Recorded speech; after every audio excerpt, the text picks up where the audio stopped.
사도행전 26장 1절에서부터 23절까지 말씀입니다. 오늘 하나님의 말씀 사도행전 26장 1절에서 23절까지의 말씀. 나는 내가 박해하는 예수라 라는 제목으로 하나님의 말씀을 증거하겠습니다. 사도행전 26장 1절에서 23절까지의 말씀입니다. 저와 여러분이 한 절씩 교독하시고 마지막 23절은 다 같이 받겠습니다.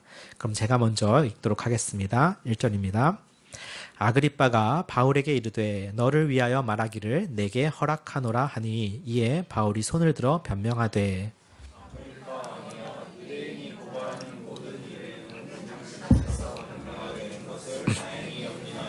특히 당신이 유대인의 모든 풍속과 문제를 아심이니이다. 그러므로 내 말을 너그러이 들으시기를 바라나이다.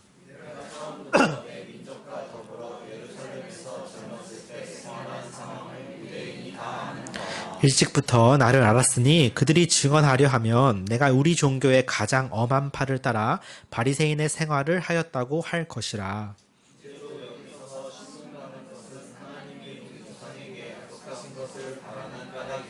이 약속은 우리 12지파가 밤낮으로 간절히 하나님을 받들어 섬김으로 얻기를 바라는 바인데 아그리빠 왕이여 이 소망으로 말미암아 내가 유대인들에게 고소를 당하는 것이니이다.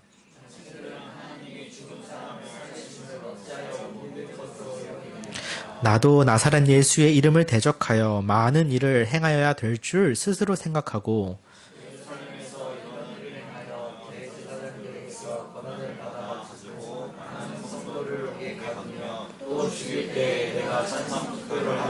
또 모든 회당에서 여러 번 형벌하여 강제로 모독하는 말을 하게 하고 그들에 대하여 심히 격분하여 외국 성에까지 가서 박해하였고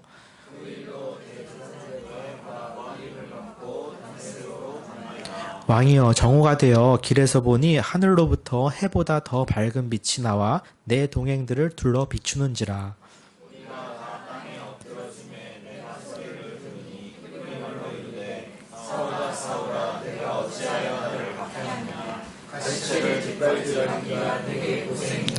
내가 대답하되 주님 누구시니까? 주께서 이르시되 나는 내가 박해하는 예수라.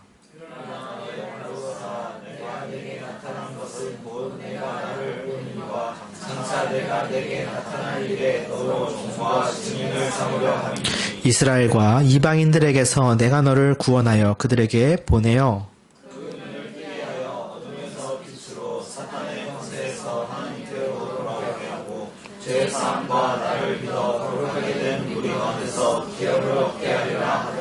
아그리빠 왕이여 그러므로 하늘에서 보이신 것을 내가 거스르지 아니하고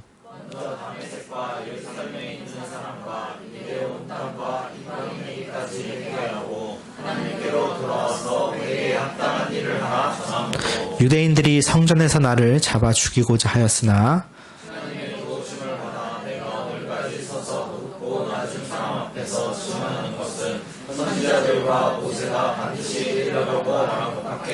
같이 읽겠습니다. 곧 그리스도가 고난을 받으실 것과 죽은 자 가운데서 먼저 다시 살아나사 이스라엘과 이방인들에게 빛을 전하시리라 함이니이다 하니라. 아멘. 잠시 기도하겠습니다.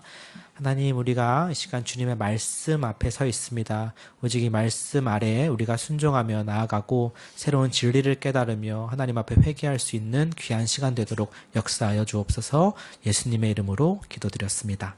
아멘. 네. 벌써 한 해의 반이 지나가며 새로운 반을 맞이하는 시점에 와 있습니다.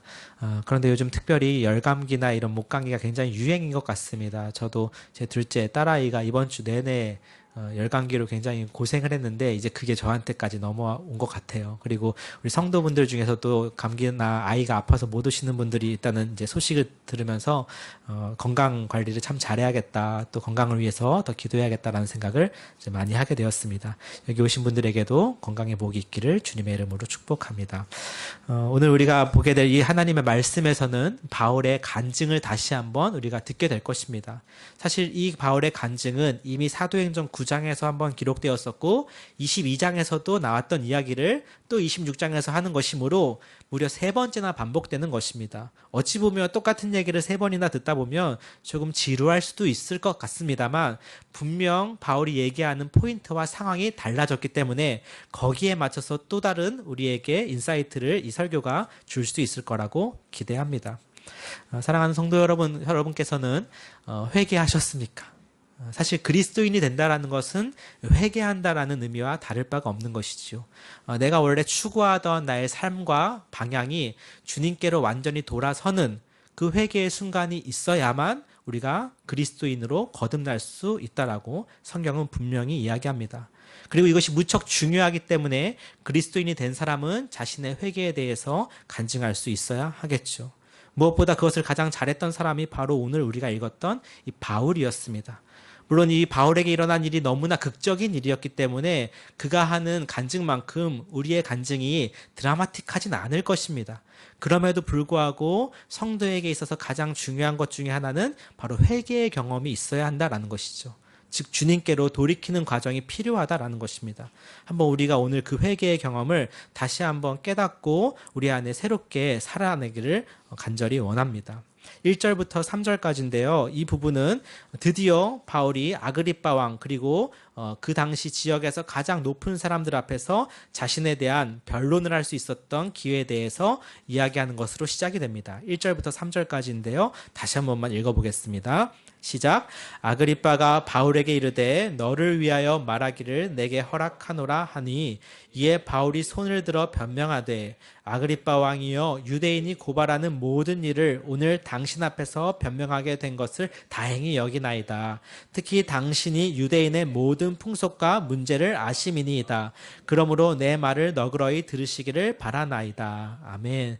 그동안 우리가 봐왔던 어떤 재판장이나 권세자 앞에서 관례적으로 하는 인사말을 하고 있어요. 근데 이 인사말의 특징들은 주로 그 사람들의 호의를 사는 이야기들을 많이 했었던 것 기억하실지 모르겠습니다. 어떤 더들로라고 했던 변호사는 아부를 떨었잖아요.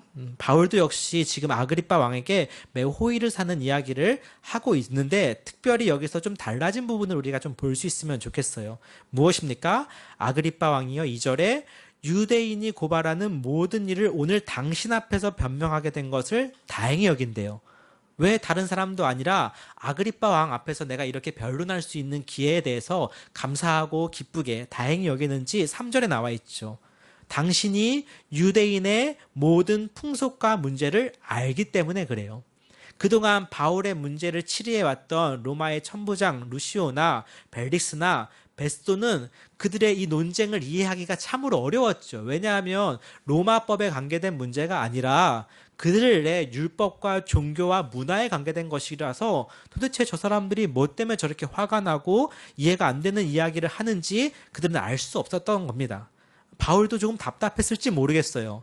그런데 그때 마침 아그리빠 왕이 와서 이 사람이 이 문제에 대해서 판결해 주겠다. 재판은 아니지만 하겠다고 하니 매우 반가웠을 것이죠. 아그리빠 왕은 유대인들을 다스리는 그 수리아 지역의 왕으로서 헤롯 왕의 자녀로서 그동안 유대인들의 그 문화와 종교와 율법을 누구보다 잘 알지 않았겠습니까? 더불어 왕이라고 하는 위치에 있으면서 로마법까지도 잘 알고 있었던 매우 이 재판에 있어 중요한 사람이 되는 것이죠. 그래서 바울이 이렇게 말합니다. 그러므로 내 말을 너그러이 들으시기를 바라나이다. 그러니까 바울이 이제 작정한 거예요. 드디어 나한테 중요한 지금 자리가 마련되었구나. 이 자리에서만큼은 내가 정말 잘 이야기하고 싶다. 물론 내 능력과 나를 의지해서가 아니라 하나님의 도우심을 받아서였겠죠. 아마 기도하면서 했을 겁니다. 그러면서 4절부터 8절까지가 우선 자신의 회심 전의 모습. 그러니까 우리가 오늘 특별히 봐야 될 게 바울이 회심하기 전의 모습, 그리고 어떻게 회개하게 되었는가, 그리고 회개한 후의 모습. 이게 간증의 가장 기본이에요. 회심 전, 그리고 예수님 어떻게 만났는지, 예수님 만나고 나서 어떻게 살게 됐는지, 이 이야기를 하는 것이 소위 우리의 간증이란 말입니다. 그 바울의 간증을 우리가 오늘 듣는 것이죠. 4절부터 8절까지가 바로 그 바울의 회심 전의 모습이에요. 한번 같이 읽어볼게요. 이 부분도 바울이 회심 전에는 예수님을 만나기 전에 어떻게 살았었는가 한번 같이 읽어보겠습니다. 4절부터 시작. 내가 처음부터 내 민족과 더불어 예루살렘에서 젊었을 때 생활한 상황을 유대인이 다 아는 바라. 일찍부터 나를 알았으니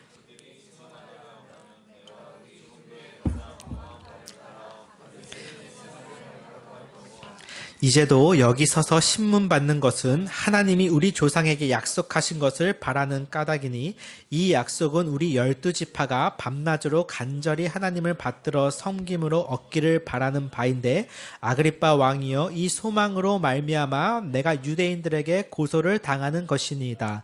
당신들은 하나님이 죽은 사람을 살리심을 어찌하여 못 믿을 것으로 여기나이까. 아멘. 이 부분에는 바울의 회심 전의 모습과 더불어 지금 바울이 왜 이 자리에 서가지고 정죄를 당하고 있는지에 대한 이유까지도 설명하고 있어요. 우선 바울이 자신에 대해서 어떻게 설명합니까? 4절에 내가 처음부터 내 민족과 더불어 예루살렘에서 젊었을 때 생활한 상황을 누가 알아요?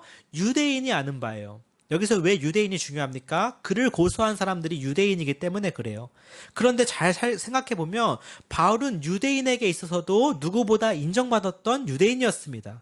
즉 5절에 나온 것처럼 일찍부터 나를 알았으니, 그러니까 바울이 젊어서부터 또는 어려서부터 바울에 대해 잘 알았는데 그들이 증언하려고 한다면 할 수 있을 겁니다. 내가 어떻게 살았는지. 어떻게요? 내가 우리 종교, 유대교겠죠. 우리 종교의 가장 엄한 팔을 따라 바리새인의 생활을 하였다고 할 것이라. 그러니까 이 바울이라고 하는 사람은 유대인 중에서도 유대인이었죠. 여기에는 바리새인의 생활만 나왔지만 다른 성경과 서신서까지 다 살펴보면 그가 히브리파, 베냐민 지파, 가말리엘 문화, 이 모든 태생부터가 그를 확실한 유대인으로 만들고 있어요. 그리고 무엇보다 가장 중요한 것, 율법을 가장 잘 지켰다. 율법으로 따지면 내가 누구에게도 뒤지지 않을 만큼 철저히 지켰던 유대인이었다라는 것을 분명히 강조하죠. 이것이 그의 원래 회심 이전의 삶이었어요. 그것뿐만 아니라 그는 이 회심 이전의 삶의 유대인으로서 뿐만 아니라 심지어 자신이 지금 정죄당하고 있는 그 죄목으로 인해서 사람들을 박해했었던 오히려 그 모습이었죠. 무엇입니까? 9절에서부터 11절까지 여긴 제가 한번 읽어드릴게요. 나도 나사렛 예수의 이름을 대적하여 많은 일을 행하여야 될 줄 스스로 생각하고 예루살렘에서 이런 일을 행하여 대제사장들에게서 권한을 받아가지고 많은 성도를 옥에 가두며 또 죽일 때에 내가 찬성 투표를 하였고 또 모든 회당에서 여러 번 형벌하여 강제로 모독하는 말을 하게 하고 그들에 대하여 심히 격분하여 외국 성에까지 가서 박해하였고 이게 바로 바울의 모습이었습니다. 그러니까 그가 단순히 나는 정통 유대인이야 라고 그친 것이 아니라 심지어 자신이 지금 이 죄목으로 고소당하고 있는 것을 가지고 그걸 가지고 오히려 사람들을 박해하였던 사람이라는 거예요. 굉장히 아이러니한 상황이죠. 왜 여기서도 나오지요. 6절 7절에 이제도 여기 서서 신문 받는 것, 내가 굳이 여기 와서 신문 받는 이유가 뭡니까? 우리 조상에게 약속하신 것을 바라는 까닭이에요. 이건 사실 유대인들도 원하는 것이죠. 7절에 나온 것처럼 이 약속은 우리 12지파가 밤낮으로 간절히 하나님을 받들어 섬김으로 얻기를 바라는 바였어요. 그것이 무엇이었습니까? 하나님께서 메시아를 보내서 너희 안에 새로운 땅과 새 나라를 창조하시고 새 마음을 주시고 다시금 너희로 하여금 하나님의 나라에 들어갈 수 있는 소망을 얻게 하겠다라고 한 것이 유대인들이 그토록 바람하지 않는 메시아였단 말입니다. 그런데 그 메시아가 그리스도라고 그들이 아직 모르고 있었죠. 아니요, 인정하지 않고 있었습니다. 그래서 유대인들이 그 메시아를 그리스도로 인정하는, 즉 예수를 믿고 따르는 기독교인들을 박해하기 시작했을 때 가장 앞장섰던 사람이 바로 이 바울이라는 사람인 것이죠. 근데 그 바울이라는 사람이 이제 오히려 그 죄목으로 말미암아 신문을 받고 있다라는 거예요. 아이러니한 장면이 아닐 수 없습니다. 그런데 잘 생각해 보면 이 죄목은 전혀 이 재판에 설 만한 그런 죄목이 되지 못하죠. 왜 그렇습니까? 사람을 죽이거나 해를 가한 것이 아니요, 오직 자신의 이 믿음 때문에 받게 되는 것입니다. 한마디로 그가 가진 부활에 대한 소망 때문이었죠. 어쨌든 간에 그가 이전의 삶은 유대인으로서 살아왔고 무엇보다 누구보다도 그 유대인으로서 기독교인들을 박해하고자 했던 사람이었다는 것을 강조하고 있어요. 그래서 여기서 이렇게 자세하게 이야기하고 있는 것입니다. 사실 바울이 이 이야기를 하는 것은 상당히 불편할 수 있어요. 내가 이미 주님을 따르는 사람으로서 예전에 이러한 삶을 살았다는 것을 자랑스럽게 얘기할 수 있는 사람은 없을 겁니다. 그렇겠죠? 예를 들어서 우리 그런 분들도 있잖아요. 한때 막 어두운 생활을 하시다가 회개하고 나서 예수님을 믿고 새로운 삶을 살게 되었는데 그가 정말 진지하게 예수님을 믿은 사람이라면 자신의 예전에 그 부끄러운 삶에 대해서 자랑하든 말하지 못할 겁니다. 종종 그러시는 분들 보는데 그게 자랑은 아니죠. 그것을 이야기하는 이유는 뭐예요? 그걸 자랑하려고 하는 게 아니라 그랬던 내가 주님을 만나서 이렇게 변했다라는 것을 통해 하나님께 영광을 올려드리고 싶은 것입니다. 바울도 마찬가지겠죠. 사실 바울에게 있어서 이 일은 소위 요즘 말로 흑역사라고 할 수 있어요. 너무 마음이 아프고 내가 죄인 중에 괴수라고 끝까지 말할 수밖에 없는, 그가 기독교의 최고의 위대한 지도자로 섰음에도 불구하고 내가 여전히 죄인 중에 괴수라고 하나님 앞에 겸손할 수밖에 없는 이유가 바로 그의 이전 삶이 이랬기 때문인 것이죠. 그래서 그것이 그를 참 괴롭게 만들었을 것 같습니다. 그래서 바울이라는 영화에서 보면은 그의 이러한 그 자책하는 마음이나 괴로워하는 마음이 분명히 여러 번 등장하더라고요. 물론 그가 복음으로 말미암아 자유했을 겁니다. 그리고 회복했을 겁니다. 그럼에도 불구하고 그에게 있는 이 예전에 있었던 이 어려움들은 분명 그로 하여금 자신을 겸손하게 만들 수밖에 없었을 거예요. 자, 그랬던 그가 이제 예수님을 어떻게 만나게 됐느냐에 대해서는 12절부터 18절까지에 나와 있습니다. 12절부터 18절까지의 말씀도 한번 같이 읽어보도록 할게요. 시작. 그 일로 대제사장들의 권한과 왕이여 정오가 되어 길에서 보니 하늘로부터 해보다 더 밝은 빛이 나와 내 동행들을 둘러 비추는지라. 우리가 다 땅에 엎드러짐에 내가 소리를 들으니 히브리 말로 이르되 사울아 사울아 내가 어찌하여 나를 박해하느냐. 가시체를 뒷발질하기가 내게 고생이니라. 내가 대답하되 주님 누구시니까. 주께서 이르시되 나는 내가 박해하는 예수라. 일어나 너의 발로 서라. 내가 내게 나타난 것은 곧 내가 나를 본 일과 장차 내게 나타날 일에 너로 조언과 증인을 삼으려 함이니 이스라엘과 이방인들에게서 내가 너를 구원하여 그들에게 보내어 그 눈을 뜨게 하여 어둠에서 빛으로 사탄의 권세에서 하나님께로 돌아오게 하고 죄 사함과 나를 믿어 거룩하게 된 무리 가운데서 기업을 얻게 하리라 하더이다. 아멘. 네, 사실 이만큼 바울이 자세하게 자신의 회심 과정을 이야기한 적이 없는데요. 여기선 정말 자세하게 기록되고 있어요. 특히 이 장면은 어떤 곳에서 일어났습니까? 다메섹으로 가는 그 여정에서 나타났어요. 근데 왜 바울이 다메섹을 가게 됐나요? 예수 믿는 사람들 잡아다 쳐넣으려고 다메섹으로 가고 있었어요. 자기네 동네도 아님에도 불구하고 그가 열정이 너무 넘쳐서 그 외국까지 가가지고 잡아서 데리고 오는 역할을 자처했던 것이죠. 그래서 그 권한과 위임을 받아서 다마스커스로 가는데 이 정오에 해보다 밝은 빛을 그 일행들이 보게 되죠. 그리고 소리를 듣습니다. 그런데 그 소리는 오직 이 사울에게만, 그 당시엔 사울이었죠. 바울에게만 들리고 알아들을 수 있는 형태로 주어져요. 그랬을 때 하나님, 그러니까 즉 예수께서 그에게 어떻게 말씀하셨느냐? 사울아, 사울아. 그 당시에는 아직 바울로 이름이 개명되기 이전이었습니다. 사울아, 사울아 이렇게 부르세요. 성경에 보면 이 사람의 이름을 주님께서 2번 부르시는 경우가 나오는데 굉장히 중요한 순간에 이렇게 부르시는 걸 봐요. 예를 들면 모세야, 모세야 떨기나무에서, 또 아브라함이 자신의 아들 이삭을 칼로 찌르려 할 때 아브라함, 아브라함 이렇게 부르시고요. 그리고 하나님이 사무엘을 선지자로 부르실 때 사무엘아, 사무엘아 이렇게 부르시거든요. 여기서도 사울아, 사울아 이렇게 부르고 계세요. 그러면서 내가 어찌하여 나를 박해하느냐라고 말하세요. 이건 굉장히 재밌는 거예요.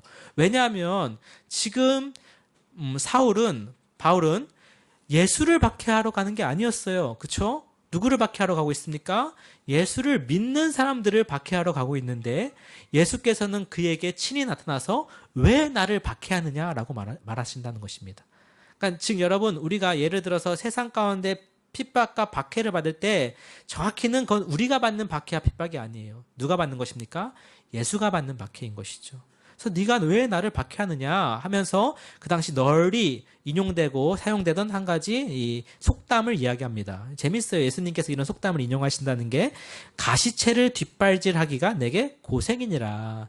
그리스 문학에서 흔히 있었던 구절이라고 하는데요. 뭐냐면은 이 소나 짐승 같은 것들을 이제 이끌어가기 위해서 이 뾰족한 채찍 같은 것을 가지고 그들에게 사용했다고 해요.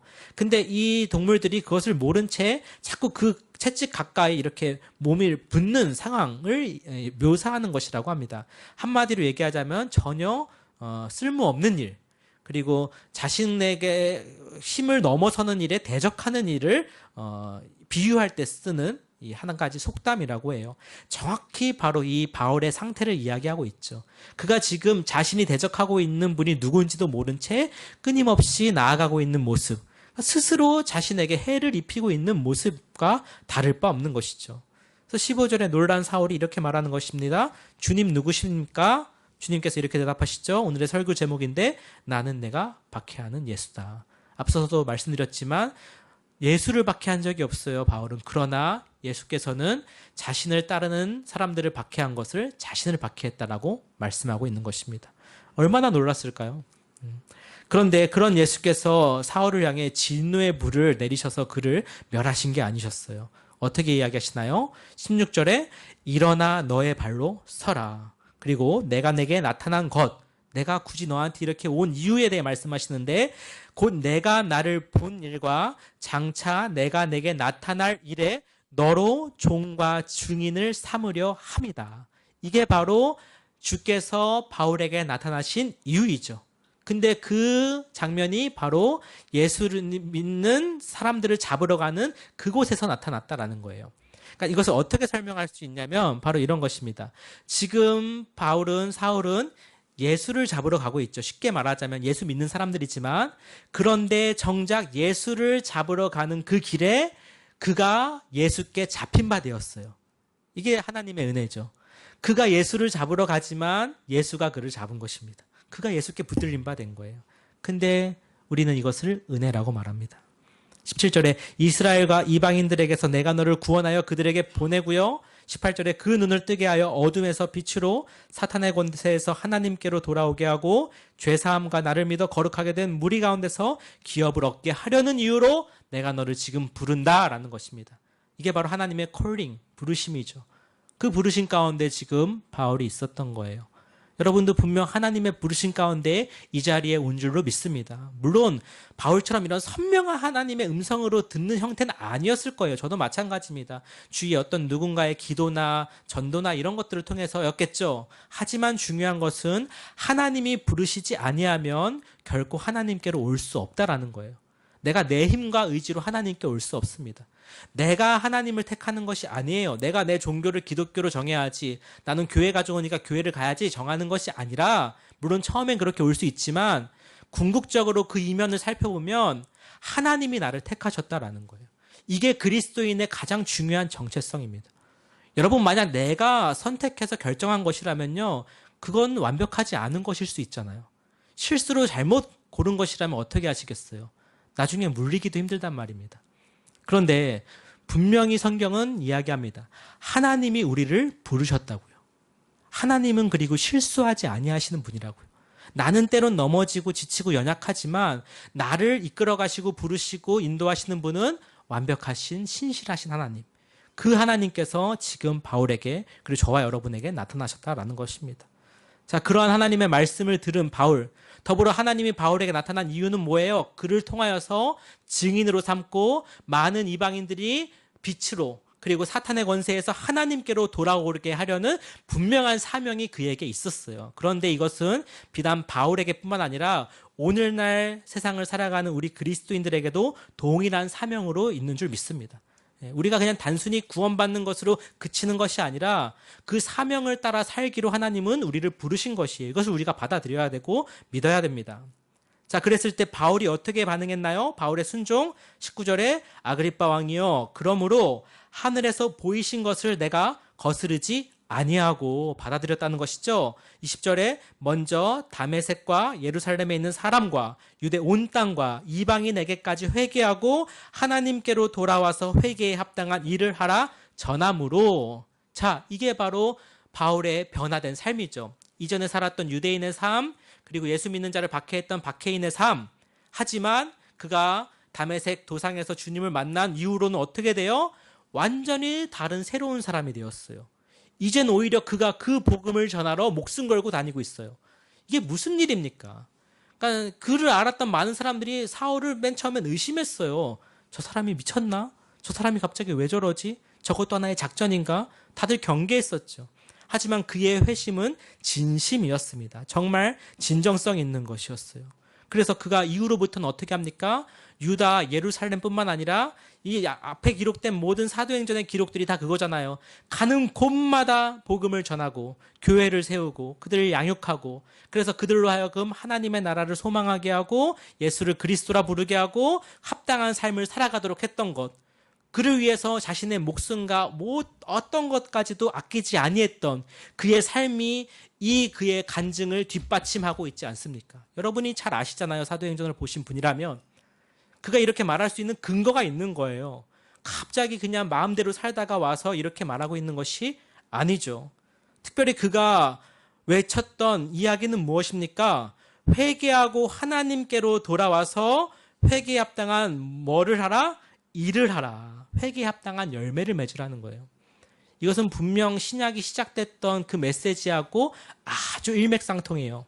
처음 세례요한, 구약의 마지막 선지자라고 할 수 있었던 세례요한이 등장하면서 했었던 첫 번째 메시지가 무엇이었습니까? 회개하라. 하나님 나라가 가까이 왔으니 너희가 회개하지 아니하면 어떻게 된다? 다 절로 넘겨간다. 나아가서 만약에 너희가 하나님을 찬양하지 않으면 어떻게 한다고요? 하나님께서 이 돌들로도 아브라함의 자손이라고 할 것이라고요. 유대인들이 우리 아브라함의 자손이라고 선민의식에 사로잡혀서 위선 가운데 있었거든요. 우리는 틀림없이 구원받는다는 그들만의 확신에 차 있었어요. 근데 그런 자들을 향해 세례 요한이 분명하게 말했습니다. 너희라도 회개하지 아니하면 하나님의 나라에 들어갈 수 없다. 그리고 그 회개에 합당한 열매를 맺어야 되는 것이죠. 삶으로 나타나야 된다라는 거예요. 그래서 마땅히 세금 맡았던 자들은 적당한 세금만 내고, 군인들 역시 강탈하지 않고 사람들을 오히려 지켜주는 역할을 잘 감당하는, 이런 것이야말로 회개에 합당한 열매인 것이죠. 그리고 그 메시지를요, 예수님이 그대로 받으세요. 똑같이 예수님도 공생애를 시작하면서 회개하라, 하나님의 나라가 가까이 왔다라고 얘기하시는 것입니다. 그러니까 이 복음의 처음 시작은 바로 이 회개인 것이죠. 그리고 바울도 역시 이방인에게도 가서 회개하고 합당한 일을 하라, 즉 변화된 삶을 보이라는 것이었어요. 바울은 어땠을까요? 그가 지금 그 변화된 삶을 보여왔고 사람들 앞에서 보이고 있지 않습니까? 그가 정말 예수님, 살아계신 예수님을 만난 것이 확실한 것이죠. 그래서 그가 그 합당한 열매를 맺기 위해 고군분투하며 불철주야로 노력하는 가운데 이곳까지 왔는데도 불구하고 21절 어떻게 한 거예요? 유대인들이 성전에서 나를 잡아 죽이고자 해서 여기까지 온 것이잖아요. 사실 그는 오히려 박수 받으면 박수 받을 만했지 이렇게 잡혀와서 재판받을 만한 사람이 아닌 거예요. 하지만 유대인들, 그들을 봐왔던 시기했던 사람들이 그를 지금 어떻게 해서든지 죽이고자 이 자리까지 억지로 끌고 온 것입니다. 근데 제가 지난주에도 말씀드렸지만 이러한 과정을 통해 하나님은 뭘 하신 거예요? 그의 재판을 통해 그의 죄의 유무를 다루신 것이 아니라 그가 세상의 법정 가운데 그리스도의 증언자로서, 증인으로 살 수 있도록, 증언할 수 있도록 하나님이 그를 인도하신 거라고 제가 말씀드렸잖아요. 그것을 바울이 여기서 분명하게 얘기하죠. 22절과 23절입니다. 한번 같이 읽어볼게요. 시작. 하나님의 도우심을 받아 증언하는 것은 선지자들과 모세가 반드시 되리라고 말한 것밖에 없으니 고난을 받으실 것과 죽은 자 가운데서 먼저 다시 살아나사 이스라엘과 이방인들에게 빛을 전하시리라 함이니이다 하니라. 아멘. 바울이 분명하게 그것을 알고 있었던 것 같아요. 그렇게 사람들은 나를 죽이고자 했으나 또 잡고자 했으나 어떻게 됐어요? 하나님의 도우심 가운데 내가 오늘까지 여기까지 지금까지 서서 뭐하고 있습니까? 높고 낮은 사람들, 그쵸? 남자나 여자나 종이나 자유인이나, 그쵸? 어린이나 어른이나 상관없이 만나는 모든 이들에게 뭘 할 수 있었습니까? 증언할 수 있었다라는 거예요. 특별히 여기는 높은 사람들이 많이 앉아있는 자리였죠. 왕과 총독과 천부장들 같은. 그런 자리에서 내가 계속 얘기할 수 있도록 하나님이 기회를 주신 거잖아요. 얼마나 소중한 기회입니까? 그리고 그 증언하는 것은 다시 말하자면 선지자들과 모세가 반드시 되리라고 말한 것밖에 없다라고 말하는데 이것은 누가가 상당히 요약해 놓은 거예요. 여기서 사실 바울은 구약에 있는 많은 말씀들을 인용해서 이야기했을 겁니다. 근데 그것을 누가가 굳이 다 써놓지 않았어요. 왜냐하면 사도행전 13장 같은 경우에 그 예가 잘 나와 있거든요. 그래서 그런 구약의 말씀들을 잘 인용하면서 이 말씀들이 오늘날 예수 그리스도 메시아로부터 어떻게 성취되고 응답되었는가를 분명하게 밝혔을 겁니다. 그리고 그것을 요약하자면 결국 23절이죠. 뭡니까? 그리스도의 고난과 그리고 그의 살아나신 부활과 나아가 그가 빛이 된다라는 이 놀라운 복음의 사실들을 그가 지금까지 전할 수 있게 되었다는 거예요. 이를 통해 그는 완벽하게 자신의 간증을 했습니다. 물론 여러분, 그의 간증이 이렇게 훌륭하다고 해서 그 간증을 들은 모든 사람들이 다음 주에 보겠습니다. 와, 정말 하나님은 살아계신가 봐라고 하면서 그 앞에서 베드로가 설교했을 때처럼 막 3,000명이 회개하고 5,000명이 돌아오고 이런 일이 일어나진 않았어요. 그건 전적으로 하나님의 영역이기 때문에 그렇습니다. 그러니까 우리가 하나님의 일을 잘할 수 있어요. 그럼에도 불구하고 생각보다 눈에 보이는 열매는 적을 수 있습니다. 그것은 하나님의 영역이기 때문에 그래요. 저 같은 목회자가 항상 염두에 둬야 되는 부분인 거죠. 물론 제가 부족해서 잘 안 되는 부분도 있습니다. 그걸 핑계할 수 없죠. 하지만 우리가 최선을 다하고 내가 할 수 있는 대로 하나님 앞에 정말 성실하게 다했음에도 불구하고 내가 기대했던 것만큼의 결과가 안 나오더라도 그렇게 실망하거나 낙심하지 말 것은 분명 그 열매를 하나님이 알고 계시기 때문에 그래요. 그리고 이후에 그것이 어떻게 나타날지 알지 못하기 때문입니다. 실제 바울의 이런 위대한 우리가 봤을 때는 너무나 멋진 간증 이후에 처음 들었던 말이 뭔지 아세요? 다음 주 설교지만 베스도 옆에 있던 총독이 갑자기 이렇게 끼어들어서 말해요. 미쳤구나 너. 진짜 그냥 미쳤다 그랬어요. 미쳤다고. 너가 하도 이제 공부를 잘했던 사람이니까 너가 하도 공부를 많이 해서 이제는 미쳐버렸구나. 우리 갑자기 공부 너무 열심히 하는 우리 친구들한테 너 그러다 미치는 거 아니냐 이렇게 할 때 있잖아요. 그런 뉘앙스인 거예요. 그러니까 얼마나 좀 어떻게 보면 허무할 수 있습니까? 그런데 그것이 중요한 것이 아니라 지금 바울은 자신에게 주어진 이 자리에서 최선을 다해 자신에게 있었던 하나님의 일들을 간증하고 증언하고 있다는 것이죠. 바라기는 여기 계신 저와 여러분이 이런 기회가 있을 때 피하지 아니하고 주눅들지 아니하고 하나님께 영광을 올려드리는 이와 같은 간증을 할 수 있기를 주님의 이름으로 축복합니다. 네. 저는 개인적으로 간증할 기회가 종종 있었는데 그때마다 사람들이 신기해하기도 하고 저도 이제 바울처럼 중간에 갑자기 예수 믿게 된 케이스여서요. 놀라기도 했지만 그 간증을 듣고 예수 믿겠다고 하는 사람들은 많이 못 만났어요. 근데 한 가지 분명했던 것은 저의 변화된 삶을 보고 너가 믿는 예수가 살아있다라고 말하는 경우는 가끔 들었습니다. 많이였으면 좋았을 텐데 아니어서 죄송해요. 분명 네가 이렇게 살았던 것을 내가 아는데 예수님 믿고 나서 정말 변화된 삶을 살았구나라는 것을 사람들이 보면서 인정을 받을 때가 하나님께 영광 돌릴 수 있을 때였죠.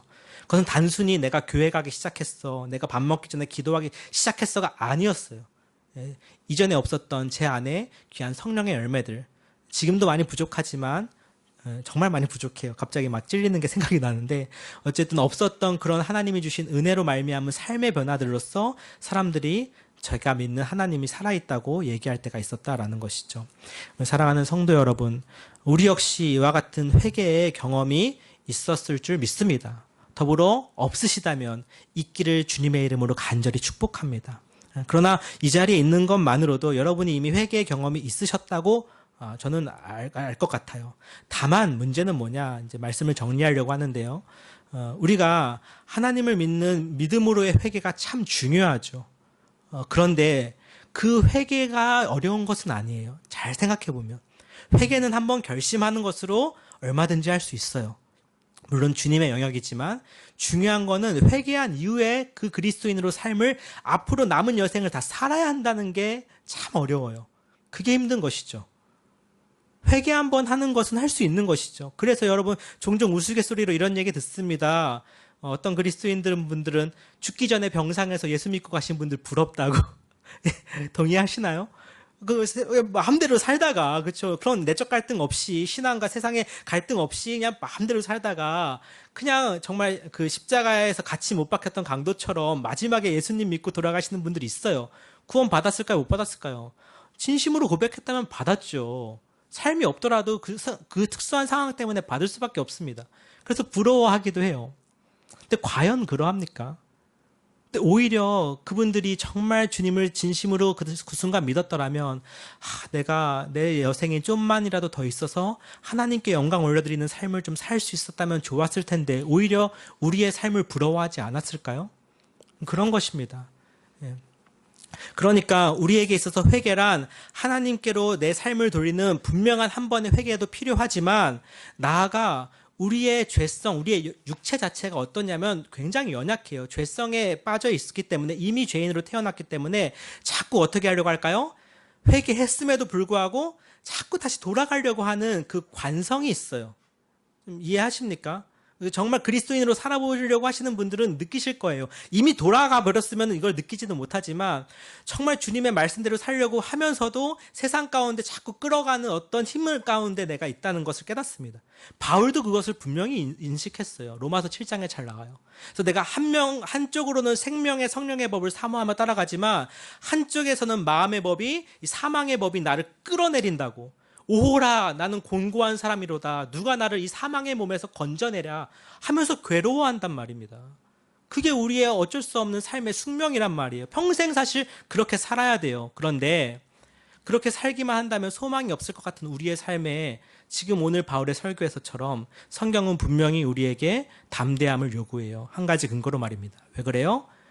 그러므로 이제 그리스도 예수 안에 있는 자에게는 결코 정죄함이 없나니, 이는 생명의 성령의 법이 사망의 법에서 너를 해방하였기 때문입니다. 그러니까 우리의 연약함 때문에 자꾸 죄악 가운데, 죄성 가운데 끌려가는 우리의 부족함을 보긴 하지만, 하나님의 우리를 베푸신 사랑, 즉 아들을 죽이시면서까지 우리를 구원하신 그 사랑은 변치 않는다는 것이죠. 우리가 그 사랑에 대한 확신을 가지고 담대하게 남은 삶을 살아갈 수 있다는 거예요. 아들을 주시니까 다른 모든 좋은 것을 같이 주시지 않겠어요? 아들만 주고 나머지는 알아서 하라라는 것이 아니겠죠? 그 성령의 힘을 덧입어서 오늘 바울이 수많은 사람들 앞에서 증인으로 서 있고 저와 여러분이 살아가고 있다는 것입니다. 물론 우리 안에 부족한 부분이 있어요. 그리고 회심했다고 끝난 것이 아니에요. 자꾸 예전의 삶으로 돌아가려고 하는 우리의 연약함을 발견하곤 하지만, 그때마다 사랑하는 성도 여러분, 저와 여러분이 다시 한번 결심하기 원합니다. 나는 예수를 믿기로 결심한 사람, 그리고 그 길을 따르기로 결정하였다는 것을 기억하면서, 내가 정말 뜨겁게 만났던 그 주님의 사랑을 생각하면서 다시 한번 하나님 앞에 오늘날에 회심하는 마음으로 결정하는 것이죠.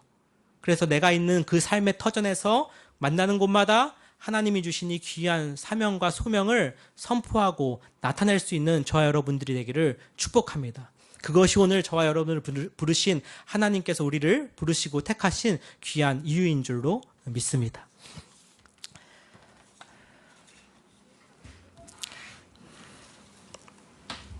아까 함께 불렀던 찬양인데요. 바울의 그 마음이 이와 같지 않았을까 생각하는 것입니다. 주 안에서 내 영혼 다시 태어나 이전 것은 지나고 새롭게 됐네. 죄로 물든 내 모습